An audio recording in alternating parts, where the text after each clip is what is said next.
Bismillahirrahmanirrahim. Alhamdulillahi rabbil alamin. Salatu wassalamu ala asyrafil anbiya'i wal mursalin Sayyidina Muhammadin wa ala alihi wa sahbihi ajma'in. Qala rabbi shrah li sadri wa yassir li amri wa hlul 'uqdatam min lisani yafqahu qawli. Subhanaka la ilma lana illa ma 'allamtana innaka antal alimul hakim wa la haula wa la quwwata illa billahil aliyyil azim. Nawaitu ta'allu wa ta'lim wa tazakkura wa tazkira wa nafa'a wal intifa' wal ifadah wal istifadah wal hassa 'ala tamassuki bi kitabillah wa sunnati rasulih wa du'a ila al-huda wa dalalata 'ala al-khair ibtigha'a wajhillah wa qurbihi wa sawabihi subhanahu wa ta'ala. Allahumma inni as'aluka ilman ladunni wa mashraba safihani ya wahabu ya ghani. Qala al-muallif rahimahullahu ta'ala wa nafa'ana bihi wa bi'ulumihi fid darain amin. Rabbi yassir wa la tu'assir wa tammim bil khair wa la hawla wa la quwwata illa billahil aliyyil azim. Amma ba'du, assalamu alaikum warahmatullahi wabarakatuh.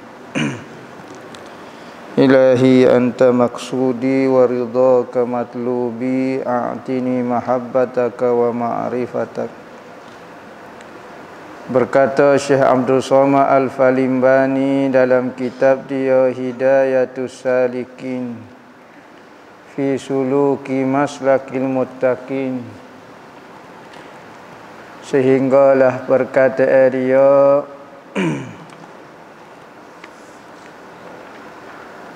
adapun segala adab ketika zikir itu, adapun adab ketika zikir itu, pertama duduk atas tempat yang suci. Ni adab ni, tidak wajib ni. Ni adab, yakni benda sunat yang perlu kita jaga ketika berzikir, supaya zikir yang kita sebut itu sangat memberi kesan di dalam hati kita. Pertama, tempat hok kita duduk tu kena bersih. Bersih ini sama ada bersih dari sudut harta yang kita beli benda itu bersih, ataupun bersih-bersih itu yakni suci daripada najis. Kerana kita nak masuk kepada majlis zikir, majlis hadrah, majlis menyebut nama yang maha suci, maka tempat mesti suci. Padahal ia duduk seperti di dalam sembahyang jika ia mubtadi. Duduk seperti dalam sembahyang kalau orang mubtadi. Kerana yang demikian itu terlebih banyak memberi bekah di dalam hati, atau duduk bersila bagi ia muntahi, jika ia muntahi. Nah, jadi kalau orang mula-mula belajar zikir duduk seperti iftirash. Duduk seperti iftirash. Manakala orang dah lama dah berzikir, duduk bersila. Duduk iftirash ini, nah, dia payah nak mengatuk. Nah, dia payah nak mengatuk. Jadi kalau orang permulaan nak belajar zikir, biar duduk tak berapa nak selesa sikit supaya hilangkan perasaan mengantuk tu. Kedua, menghantarkan kedua tangannya atas dua pohonnya. Tangan letak atas pohon. Kalau duduk istirah macam nak baca tahiyat lah. Tu permulaan bagi orang nak berzikir sebut nama la ilaha illallah. Tak tangan. Jangan kepal ko, jangan tok alik belakang ko. Jangan tangan duduk silai lagu tu ko. Duduk tangan atas pohon. Keadaan yang paling beradab. Tangan letak atas pohon. Ketiga,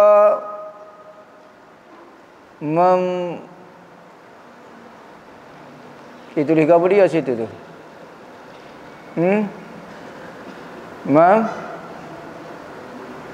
Membubuh. Betul? Membubuh bau-bau pada tempat zikir itu. Bubuh bau-bau kalau orang Arab dia pakai bukhur. Oh, tak bago, bubuh bau. Ataupun tempat kita bubuh kemenye. Ni orang zaman dulu kalau berbau-bau nak mulia ke tempat tu, nak suruh bau wangi, maka dia pakai bukhur, dia pakai kemenye. Imam Malik kalau nak baca hadis pun dia pakai bukhur. Tapi orang lah ni kalau nak zikir, kalau pakai bau-bau panggil jin selalu. Asak ke? Nah, mungkin dia mengaji ke? Dia mengaji kata asak ni makan jin. Maka kalau perasak gak jin dah tu, jin. Nah, dia tak tahu zaman Nabi semua pakai buku lagu ni berlaku. Dia lahir zaman Perancis, zaman Paris ni pakai minyak atar yang wangi, duk spray air freshener. Zaman dulu tak ada. Maka dia percaya hak orang kafir buat lagi pada hak orang-orang lama buat. Nah, orang-orang salah dulu perasak pakai buku. Maka pakai buku, bakar, bubuh bau-bau, bakar. Ikutlah buat benda-benda hok jadi wangi. Pakai minyak atar ko, gapo ko. Sama ada pada tubuh atau pada tempat. Keempatnya memakai pakaian yang baik, yakni yang halal lagi harum bau dia. Jangan pakai pakaian hok tak senonoh. Boleh nak berzikir pakai kain pelekat sekat dada pun boleh. Ataupun nak pakai apa dia boleh, tak ada masalah. Tetapi kita nak berzikir hok memberi kesan kepada hati. Nak memberi kesan kepada hati, bukan zikir nak dapat pahala semata-mata. Kalau nak dapat pahala semata-mata tak perlu kepada adab lagu ni. Adab yang tinggi lagu ni. Nak ajar hati kita supaya apabila kita nak buat benda besar, benda ibadat, kita kena mulia ke ibadat tu. Jangan rasa remeh. Kita semayang, kita puasa, kita zakat, kita haji. Ni kita dengan live mengaji ni. Biar rasa benda tu mulia. Buat dalam rupa bentuk, dalam keadaan yang memulia ke majlis itu. Adab kan? Barulah dapat benda yang lebih berbanding orang yang semata-mata nak dapat pahala sahaja. Dengan live sambil tidur, nerak kau apa dia. Tak ada masalah apa. Boleh pahala.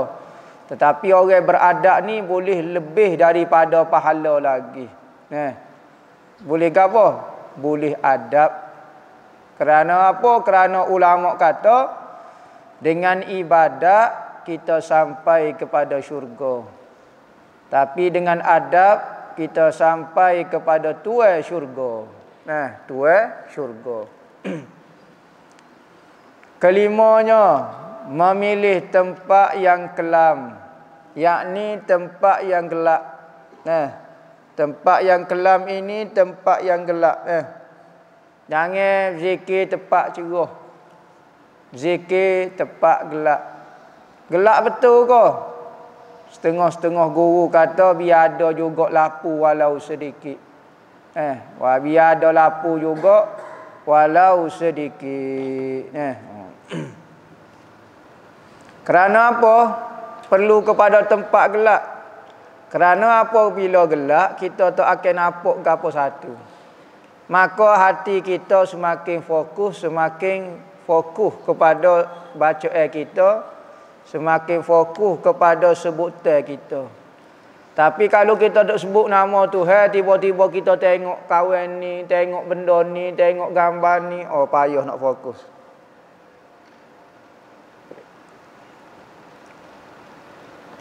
Nah. Tu tujuan kita berzikir di tempat yang gelap. Bukan ada orang tanya apa dia mau zikir dalam gelap. Ada seorang tu dia ajaran sesat. Berkali lah. Nah. Ada orang tanya dia apa dia mau dia ajar zikir dalam gelap.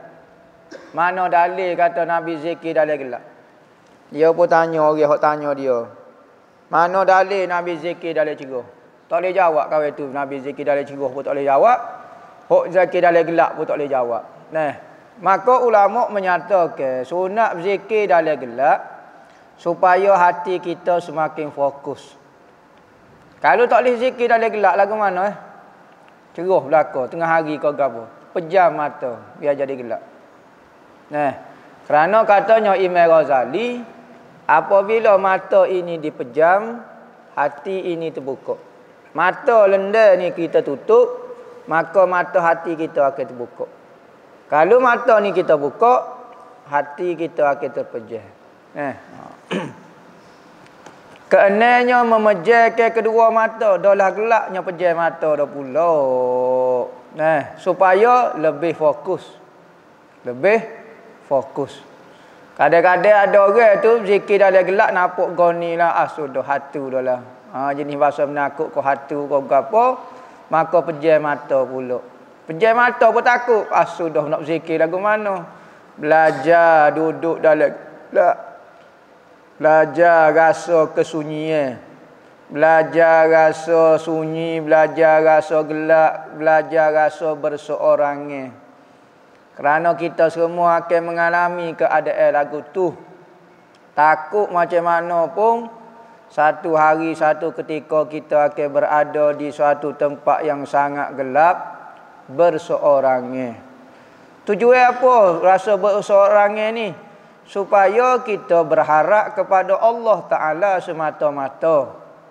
Nah, maka apabila kita rasa kita ni seorang, maka kita akan berharap kepada Allah, tidak berharap kepada sesiapa pun, hatta sehingga kepada amalan kita sendiri. Maka apabila lagu tu kita fokus minta dengan Allah Ta'ala supaya buka hati kita, bersihkan hati kita, naikkan martabat kita, gini sebut. Niat lagu tu apabila seorang bersihkan gini, barulah kita berzikir. Ni zikir untuk memberi bekah di hati. Ketujuhnya, ni. Menyerupakan rupa. Merupakan rupa lah. Rupa siapa dia? Rupa syekhnya, gurunya antara kedua matanya. Depan ni. Baina yadai depan. Gambar ke rupa guru kita. Dan adab ini terlebih muakkad pada ahli tasawuf. Lagu mana? Gambar ke rupa guru kita. Tujuan mata tak nampak. Tak nampak gambar muka untuk guru kita sebab ambo lari semacam untuk guru ambo. Tak tergambar lah mana.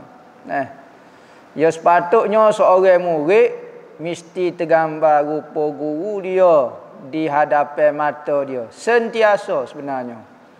Kerana apa? Kerana guru kita ini Allah Ta'ala wi kelebihan.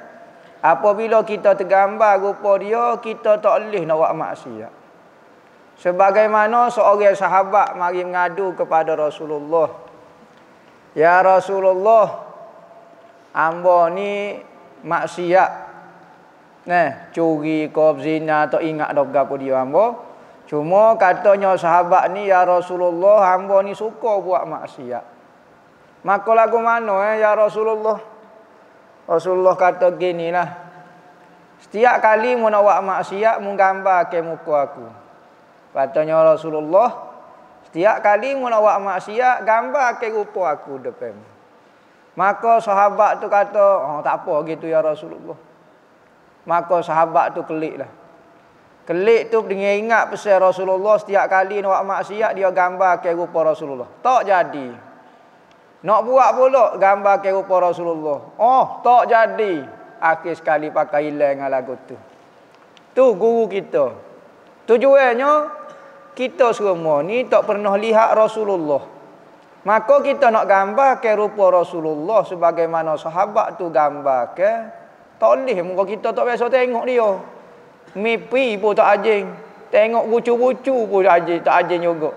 Tengok jari kaki dia pun tak ajing. Sudah nak gambar lagu manalah.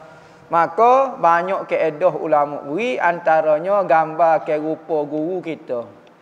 Kenapa gambar ke rupa guru kita? Kerana guru kita itu sama dengan peranan. Bukan Rasulullah, peranan Rasulullah.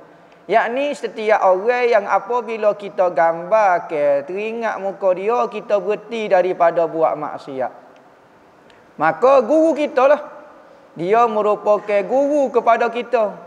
Sebagaimana sahabat, guru dia adalah Rasulullah. Maka kita, guru kita lah. Maka sunnah merupakan rupa guru itu ada di dalam kitab-kitab tasawuf menyatakan hujah dia lagu tu. Orang kata ni sembah guru. Siapa dia kata sembah gurunya? Orang kata rupa ke rupa guru kita sahaja. Kerana dialah yang memperkenalkan Rasulullah kepada kita. Kita dulu tak kenal Rasulullah, tiba-tiba semenjak kita belajar ni, maka kita kenal Rasulullah melalui guru kita. Kalau orang belajar betul-betul, maka dia akan tergambar Rasulullah ni serupa guru dia. Sebab apa? Sebab guru dia ni Allah pakaian, makanan, akhlak, semua serupa Rasulullah. Sebab hak dia mengajar tu dia buat belaka depan dia. Maka dia nampak Rasulullah. Amba nampak. Kadang-kadang perbuatan guru kita tu jadi hujah kepada kita kerana dia terlalu kuat ikut sunnah Nabi. Sehingga kita faham Rasulullah melalui dia. Faham melalui dia, maka dialah yang menyebabkan setiap kali kita teringat kepada dia, kita jadi semangat nak buat ibadat. Semangat nak buat ibadat, nak tinggal maksiat.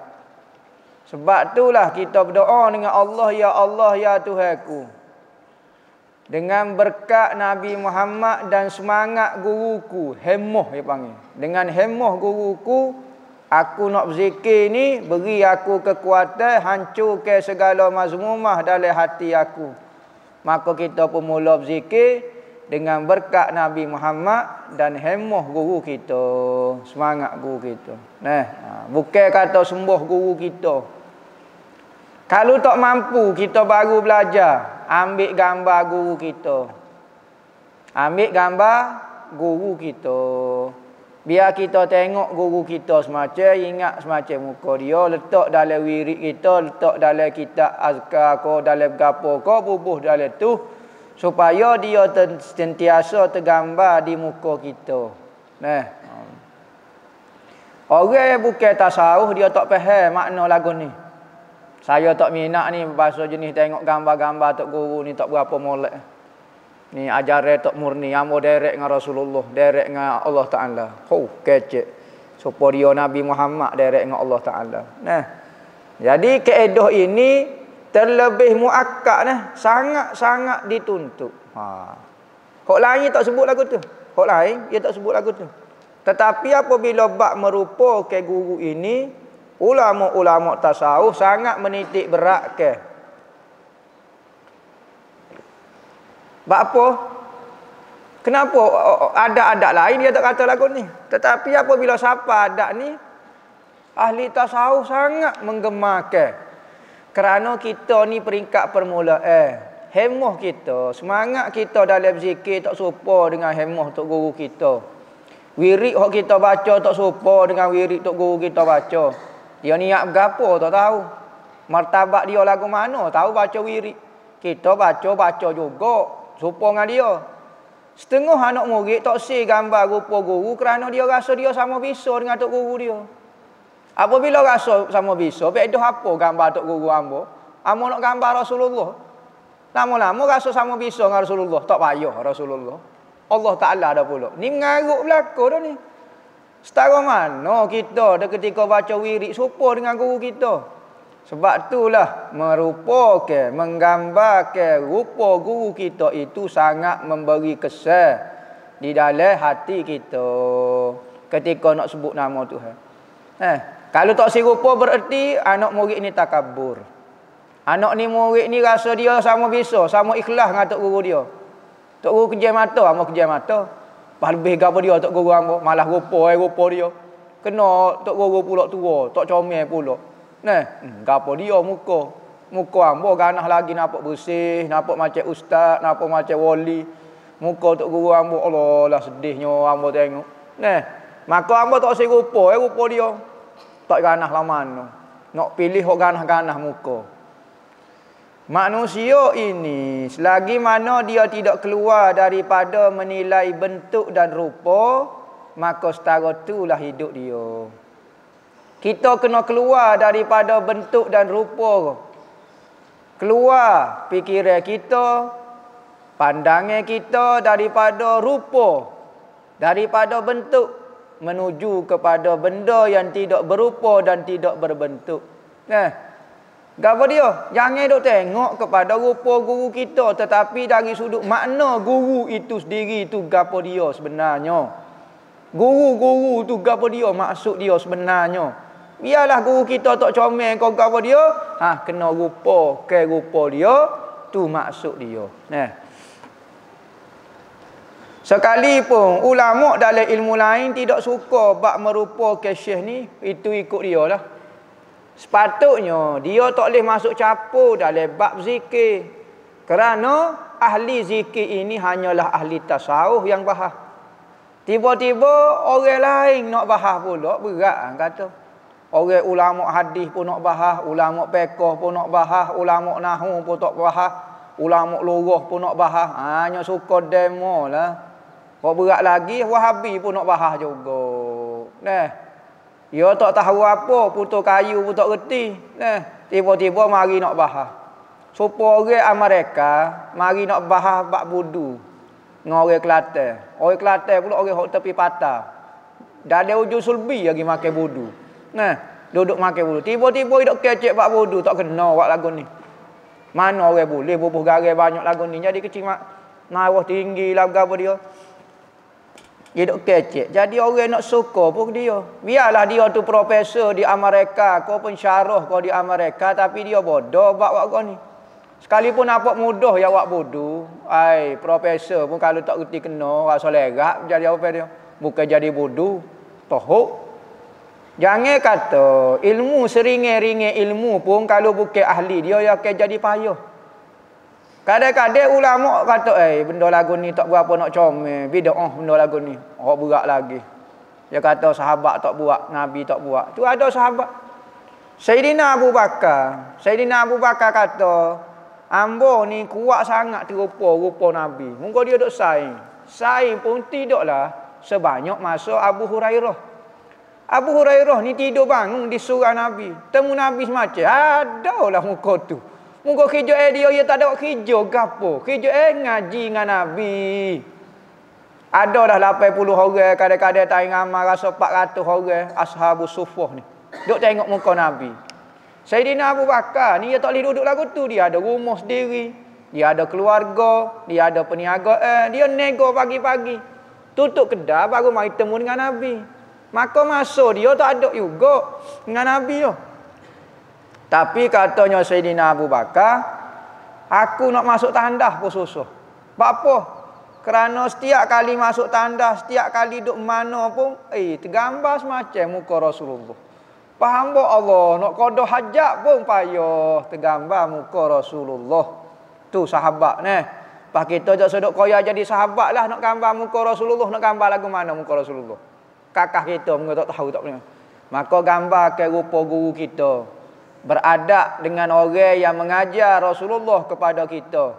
Ajar adab Rasulullah kepada diri kita. Beradablah dengan dia. Mudah-mudahan Allah Ta'ala akan sampai ke kita kepada Rasulullah. Apabila sampai kepada Rasulullah, maka Rasulullah akan bimbing kita pula wagi kepada Allah Ta'ala. Tu jalan standardnya. Perjalanan seorang yang berjalan kepada Allah, maka dia kena pegang guru dia dulu. Permulaan. Tak suruh kaya pergi Rasulullah direct lah. Ajaran ikut mana. Mungkin kita bukan sahabat nak pergi Rasulullah lagu mana temu tak penuh orang dengar cerita yang berlaku. Kita kena pergi guru kita dulu hok mengajar kepada Rasulullah. Apabila dah sapa pada Rasulullah, Rasulullah pula pergi kita passing pula. Bawa menuju kepada Allah. Ada satu tariqah di Yaman. Tariqah ni siapa keloni ada ni tariqah ni. Katanya Syekh Abdul Wahab Asy-Sya'rani kata. Dalam kitab apa dia tu?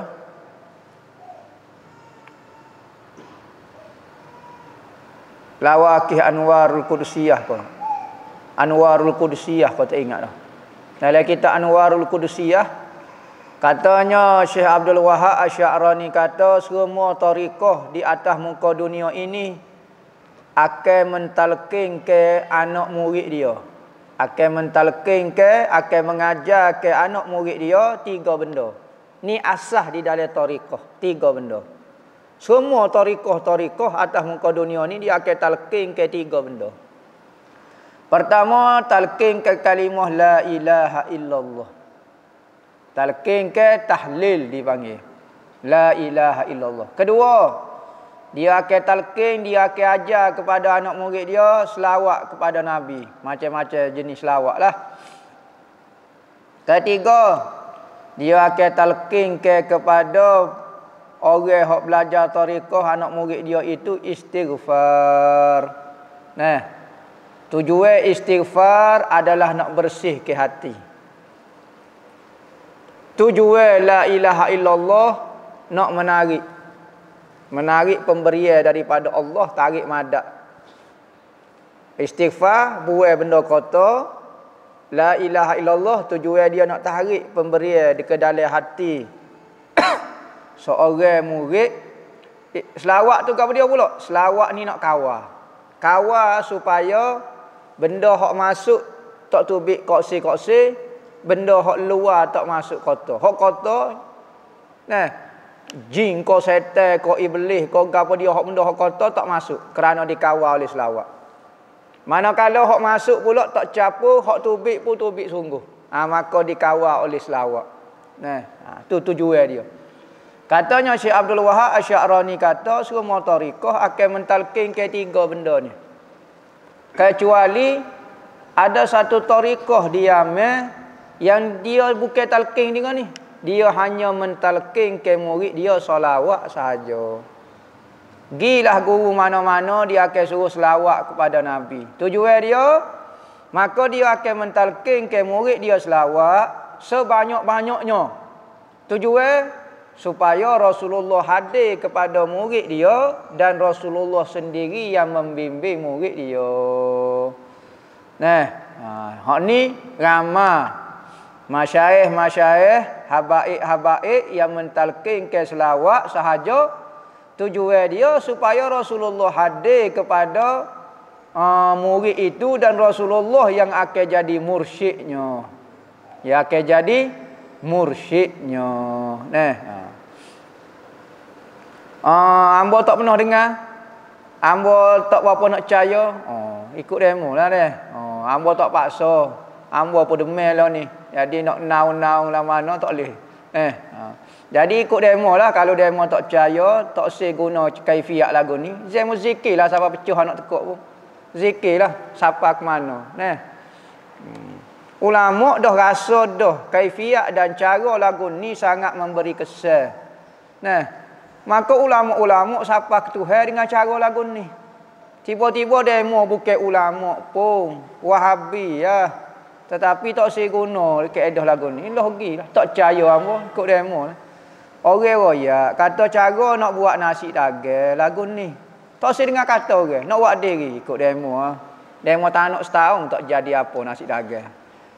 Gula ikan air pun tak tahu alik-alik lebih jatuh.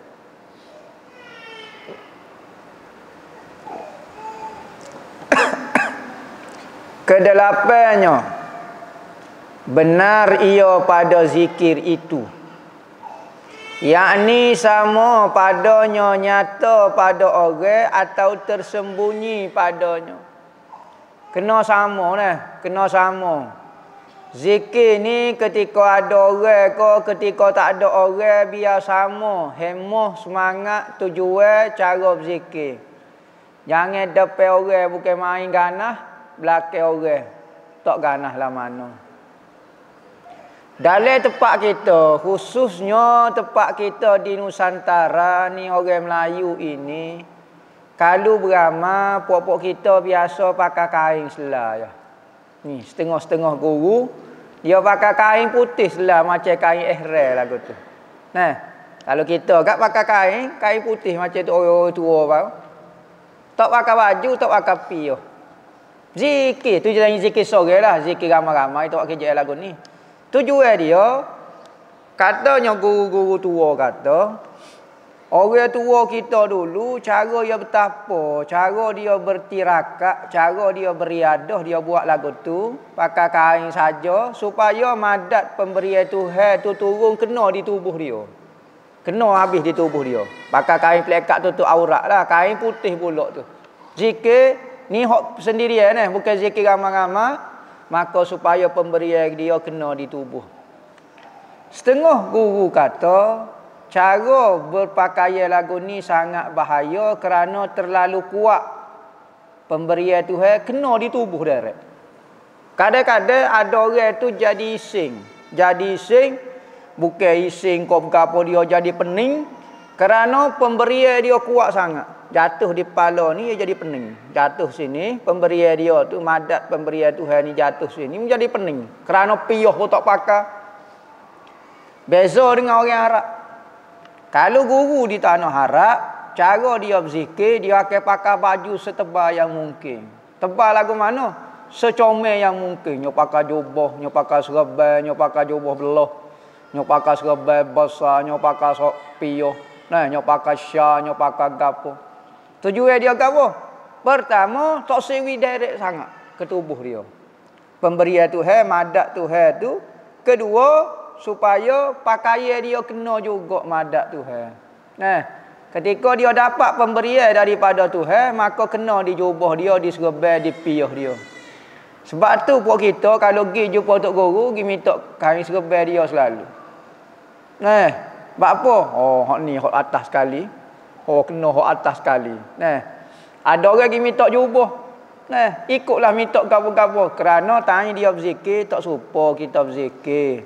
Nah, jangan dok koyalah kita ni baru ya sebut la ilaha illallah. Gapo maksud pun tak tahu. Hasil aja terima dah hasil la ilaha illallah tak ajin pun tapi dok koya syarah la ilaha illallah. Malulah kau orang-orang yang pandai. Nah, kadang-kadang orang pandai berzikir ni bukan orang alim pun. Sebab dia minat bab zikir maka dia mendalami dalam bab zikir sekalipun dia bukan orang alim. Ada orang alim tapi tak minat langsung dalam bab zikir, dia pada minat bab mengaji. Ngaji bab huruf, bab kalimah, bab tu yang utinya. Nah, maka bab zikir kita tak boleh tanya dia. Dia tu orang alim tu. Bisa bab hadis tu. Hamba nak tanya dia bab zikir. Apa hukum zikir rupa ke gambar rupa syekh? Bid'ah dia kata, tak ada apa. Ingat alim sungguh pun tak alim rupanya. Ya Rabbi. Ingat alim punya ngaji sangat. Baik orang tua tak mengaji bab zikir sahaja. Nah. Kesembilannya ikhlas. Ketika berzikir itu kena ikhlas.